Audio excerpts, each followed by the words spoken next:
येथे जमलेल्या सर्व बहुजन प्रेमी बांधवांनो, जर नागा एक वेळेस बसव सगळ्यांना महापुरुषांची अशीच विटंबना होत असेल किंवा केलेल्या त्यांच्या कार्याची जर विटंबना होत असेल, असंच आपल्याला रस्त्यावर उतरून त्या बहुजनांनी केलेल्या कामाचा न्याय मागायची वेळ जर आपल्यावर येत असेल तर ह्याच्यासारखी शोकांतिका आपल्यासारखी कुणाचीच नाही. मित्रांनो, जो संविधान फोडण्याचा जो प्रकार केला त्याला शासनाने लगेच सांगितलं की तो त्याचं वागणं मनोरुग्ण आहे, म्हणून हे शासन काय करतंय की तो मनोरुग्ण आहे म्हणून त्याला झाकलं जातं. पण मित्रांनो, मनोरुग्ण हा नसतो, त्यानं जाणून बुजून केलेला आहे. का त्याच्या घरामध्ये त्यांनी मानसिक रुग्ण असल्याचं दाखवायचं होतं, जाऊन पोलीस स्टेशनवर दगडफेक करायची होती. त्यांनी महापुरुषांच्या जो संविधान डॉक्टर बाबासाहेब आंबेडकरांनी लिहिलेली प्रास्ताविकतेचं जर तोडफोड करत असेल तर तो मानसिक रुग्ण नसून तो जाणून बुजून केलेलं हे कृत्य आहे. म्हणून जो महाराष्ट्र जो शांत आहे, केवळ डॉक्टर बाबासाहेबांनी दिलेला कायदा आणि वर्ण दिलेला डॉक्टर बाबासाहेब आंबेडकरांनी बोधिसत्व विचार आपल्याला अंगीकृत दिल्यामुळे आपण थोडंसं शांत आहे. मान्य मी इथल्या डिपार्टमेंटला किंवा इथल्या अधिकाऱ्यांना सांगू इच्छितो, वाडेकर साहेब इथं आहेत. वाडेकर साहेब, तुम्ही लहानाचे मोठ्या तालुक्यात झाला. पहिली अवस्था काय असायची, ज्या वेळेस करमाळा तालुक्यात जर कुठं जर महाराष्ट्रात जर विटंबना झाली तर प्रत्येक गल्लीमध्ये आणि प्रत्येक रस्त्यावरून एकही गाडी जाऊ देत नव्हतो. आम्हाला त्यावेळेस बहुजनाचे विचार आम्ही अकस्मात करत होतो, पण आम्हाला समजलं की डॉक्टर बाबासाहेब आंबेडकरांनी दिलेला कायदा आणि सुव्यवस्था ही आपण बी राखली पाहिजे. म्हणून आम्ही तो रास्ता सोडून शांत आणि शांततेच्या मार्गाने आज आम्ही इथं मोर्चा घेऊन आलेलो आहोत. हा आम्हाला काय मोर्चा काढण्याचा आम्हाला काय एवढा छंद नाही. आम्ही प्रत्येक जण इथं शिकलेले क्वालिफाईड विद्यार्थी आहेत, पण त्यांना बी वाटतं अरे असं झाल्यानंतर ह्याचं उत्तर द्यायचं कोणी, म्हणून आम्हाला रस्त्यावर उतरावं लागतं. जर निषेध जर नोंदवला नाही तर भविष्यात आमची लेकरं किंवा आमचे जे मित्र आहेत शिक्षण घेत आहेत ते आम्हाला नक्कीच शंड म्हणल्याशिवाय राहणार नाही. म्हणून मित्रांनो, आम्हाला शंड म्हणून घेण्याची वेळ न येण्याकरिता म्हणून आम्ही महापुरुषाच्या विचारांनी जो विचार आम्हाला दिलाय त्या विचारांनाच आम्ही चालतोय. जर महापुरुषाची जर विटंबना जर केली तर आम्ही खपवून घेणार नाही. आम्ही तरी नुसते साधे निषेध मोर्चे करतोय. इथून पुढे जो निर्णय होईल, जो समाज ठरवेल त्या पद्धतीनेच आम्ही वागू. कारण आमचं काळीज, आमचं ध्येय डोकं सर्व काही जो असेल ते सर्व महापुरुषांच्या विचाराचं आहे. जरी आमच्या एका अवयवाला म्हणजे जर एखाद्या महापुरुषाच्या जरी विचाराला जरी धक्का पोचला तर आमच्या शरीराच्या अवयवाला धक्का पोचला आम्ही एवढं समजतो. म्हणून जर बांधवांना जर मनोरुग्ण अशी वृत्ती जर असेल तर ह्यांना ठेचलीच पाहिजे. या असली अवलादी निर्भयच करून आपल्याला न्याय आणि व्यवस्था मिळणार नाही. म्हणून सांगतो मित्रांनो, प्रत्येकाने ह्या विचार आपल्या लोकांपर्यंत पोहोचवलाच पाहिजे. आपण जिथं जिथं राहतो तिथं असले मनोरुग्ण जे येतात त्यांच्यावर ध्यान ठेवलं पाहिजे. कारण हे येतात आणि पुन्हा डिपार्टमेंट त्यांना देतं सर्टिफिकेट की हे मनोरुग्ण आहेत. म्हणून मित्रांनो, त्या मनोरुग्ण नसून त्यांनी जाणून बुजून केलेला आहे तरी कायद्याने त्याला देशद्रोही म्हणून घोषित करून कठोर शिक्षा करावी अशी मी शासनाला विनंती करतो आणि थांबतो. जय भीम. पुरुषांना अभिवादन करून जो संविधानावर जो हल्ला केलेला आहे त्या निषेधानिमित्त डॉक्टर बाबासाहेब आंबेडकर चळवळीच्या वतीने निषेध व्यक्त करतो. परभणी येथील जी घटना झाली त्या घटनेसंदर्भात डॉक्टर आंबेडकरवादी चळवळ व सामाजिक संघटना यांच्याकडून जो यशपाल दादांनी जो मोर्चा काढलाय त्या जाहीर निषेध मोर्चास आंबेडकरवादी चळवळीकडून पाठिंबा जाहीर करतो. सर्वप्रथम सर्व महामानवांना या ठिकाणी विनम्र अभिवादन करतो आणि परभणी येथील झालेल्या संविधान हल्ला सर्वप्रथम मी जाहीर निषेध करतो. संविधान हल्ला झाला तर घडून आणला. बंद हा शांततेत चालला असताना बंदला वेगळं वळण लागलं कसं का लावलं याचा शोध पहिल्यांदा प्रशासनाने घ्यावा आणि जे आमच्या बांधावर गुन्हे दाखल झाले ते त्वरित माघार घ्यावे, नाहीतर याचे पडतास लवकरच महाराष्ट्रभर नाही तर भारतभर आम्ही संविधान प्रेमी, आंबेडकरी प्रेमी सगळे आम्ही या ठिकाणी मोठं बंद करू आणि दाखवून देऊ संविधानाची ताकद काय असते। या ठिकाणी मी मातंग एकता आंदोलन संघटनेच्या वतीने या ठिकाणी मी जाहीर निषेध करतो आणि यशपाल दादांनी हे जो मोर्चाचं आयोजन केलं याला पाठिंबा जाहीर करतो। जय भीम। तथागत सिद्धार्थ गौतम बुद्ध, कुळवाडी भूषण छत्रपती शिवाजी महाराज, राजश्री शाहू महाराज, महात्मा ज्योतिराव फुले, विश्ववंदनीय विश्वरत्न डॉक्टर बाबासाहेब आंबेडकर, लोकशाहीर अण्णाभाऊ साठे, राजमाता अहिल्यादेवी होळकर, संत गाडगे महाराज व भारतीय संविधानाला अभिवादन करून आज करमाळा तालुक्यामध्ये जो जाहीर निषेध आंदोलन आपण करत आहोत, गेल्या 10 तारखेला परभणीमध्ये काय घडलं नेमकं की महाराष्ट्र पेटायची वेळ आली, तर त्याचा घटनाक्रम असा आहे। त्या दिवशी परभणीमध्ये RSS आणि भाजपपर्यंत जी संघटना आहेत, बजरंग दल असतील, विश्व हिंदू परिषद व BJP यांच्या संलग्न ज्या संघटना आहेत त्या संघटनांनी बांगलादेशमध्ये जे हिंदूंवर अत्याचार झालेत त्यासाठी त्यांनी तो परभणीमध्ये आंदोलन केलं। बरं, म्हणजे म्हणायचं काय आता तिथं त्याच परभणीच्याच आसपास तुम्हाला सांगतो हिंदू म्हणून त्यांनी एकत्रीकरण केलं, त्यातलाच एक माथे फिरू येतो, म्हणजे डिपार्टमेंट म्हणते म्हणून आपण माथे फिरू म्हणू, माथे फिरू येतो आणि फक्त संविधानावरच का करतो, संविधानावरच दगड का करतो। बरं, बाबासाहेबांचा जे पुतळा आहे कुठला परभणीचा, तो पुतळा कुठं आहे, त्याच्या पाठीमागं चिटकून ऑफिस आहे कलेक्टर ऑफिस, त्याच्या शेजारी रेल्वे स्टेशन आहे।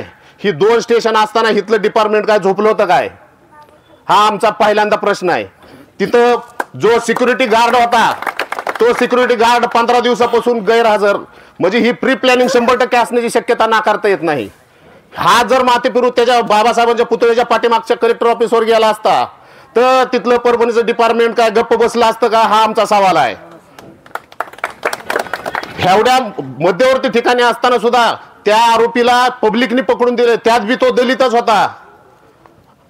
भारतीय संविधान हा फक्त दलितांसाठी हक्काधिकार दिलेला नाही, पूर्ण भारत देशाला हक्काधिकार दिलेले आहेत।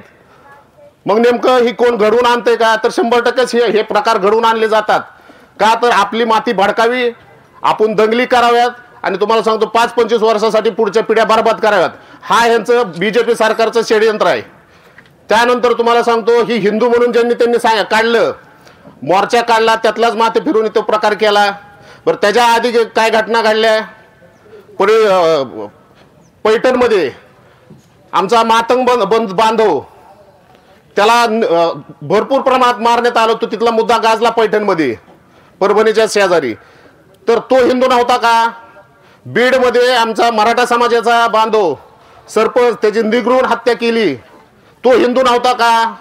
म्हणजे ह्यांचं चाललंय कसं दुटप्पीपणाचं हिंदू पण हिथं, म्हणजे हिथं बाप मारायला लागला भारतात, ह्यांना काळजी कुठली सावध राहायची तिकडची बांगलादेशची। तुम्ही भारतात राहता ना, भारतातले हिंदू तुम्हाला हिंदू वाटत नाहीत का, फक्त तुम्हाला दंगलीसाठी हिंदू वाटतात का। एवढा मोठा बघण्याची गंभीर परिस्थिती आहे, संविधानावरच का घाला केला नाही, एक विचार करण्यासारखी गोष्ट आहे। तो वरती सुद्धा दगड मारू शकत होता ना, त्यांनी संविधानावरच का मारलं, त्याचं ह्याचं कारण आहे की 75 वर्ष पूर्ण झालेत। किती जणांना माहिती आहे भारतीय संविधानाला 75 वर्ष पूर्ण झालेत, मग त्याला माथे फिरू कसं काय म्हणायचं, तो कलेक्टर ऑफिसवर का गेला नाही, तो इकडे काय गेला नाही। तर तुम्हाला सांगतो ह्याचं सगळ्यात मोठं कारण हे आहे की BJP सरकार जे निवडून आलं, एक राजा असतो ना, राजा आपण लहानपणी कहाणी ऐकायचो की त्या राजाचा जीव असायचा पोपटात, तसं तुम्हाला सांगतो ह्या BJP सरकारचं जे जीव आहे ना, ती भाजपला अडवूच नका, तुम्ही अडवायचं ना EVM अडवा, तुम्हाला सांगतो झक मारत ही रस्त्यावर येतात। अशा तुम्हाला सांगतो EVM सगळ्यात मोठं हत्यार बनवून ठेवलेलं, तर ज्या दिवशी आपण EVM थांबवल त्यानंतरच हे प्रकार कमी होणार आहेत। आणि जे भीमा कोरेगावमध्ये जे घडलं भीमा कोरेगावमध्ये आणि ह्या गोष्टीत बऱ्याच गोष्टी अशा साम्य आहेत. कशा साम्य आहे तुम्हाला सांगतो. ह्या सरकारला 100% त्यांना सत्तेत यायचं होतं. 1 जानेवारी 2018ला जी दंगल झाली होती भीमा कोरेगावचं, त्याचा जी समिती चौकशी समिती जी लागली होती त्याचा अहवाल ह्या वर्षी सादर होतोय. त्यामुळे तुम्हाला सांगतो आज 100% लिहून घ्या माझ्याकडनं. गृहमंत्री पद देवेंद्र फडणवीस कुणाला देत नसतो, त्याला स्वतःकडे पद पाहिजे, कारण त्यात आरोपी ते होतोय. ही मुद्दे भरकटवण्यासाठी ही परभणीचा प्रकार करते. मार्केटवाडीचं ईव्हीएम साठी जेवढे ईव्हीएम वर चर्चा चालली होती ती डायव्हर्ट करण्यासाठी ही माती भडकावायचे काम करतात. मी सर्व तरुणांना विनंती करतो, दलित तरुणांना तर करतो, पण सर्वांसाठी माझी विनंती आहे की ह्या दंगलीच्या भानगडीत कशात पडू नका. बाबासाहेबांनी आपलं पूर्ण हयात घालवली, जेवढं त्यांनी काम केलं त्यांच्यात एकही केस दाखल नाही. त्यांच्यावर सुद्धा दगडफेक झाल्यात, त्यांच्यावर बी जीवघेणे हल्ले झालेत. मग बाबासाहेब ज्या मार्गाने गेल्यात त्या मार्गाने आपल्याला जायचंय. मला कुठल्या युवकाला अडचणीत आणायचं नाही, काय नाही. फक्त तुमच्यावर अन्याय अत्याचार जर झालाच, यशपाल कांबळे खंबीर आहे ना तुम्हाला. करमाळा तालुक्यामध्ये यशपाल कांबळे तुम्हाला खंबीर आहे. त्यामुळे सनेकशीर मार्गाने आपल्याला जेवढ्या गोष्टी करता येईल त्यासाठी आपण हे करतोय. आणि हे जे नियोजन आपण केलं ही फक्त एका दिवसातलं नियोजन आहे प्राथमिक, की बाबा आपल्या करमाळा तालुक्यातून कुठल्याच घटनेचा निषेध गेला नाही. बऱ्याच मुलांचं म्हणणं होतं की बाबा निषेध मोर्चा जरी झाला पाहिजे नाही तर काहीतरी झालं पाहिजे. त्यासाठी हे आपण प्राथमिक स्वरूपात केलेलं आहे. ह्या पुढे तुम्हाला सांगतो संविधानाला जी हात संविधानासाठी उठतील ती हात तुम्हाला सांगतो आपण मुळासकट उपटून काढू ही मी घोषणा करतो आज.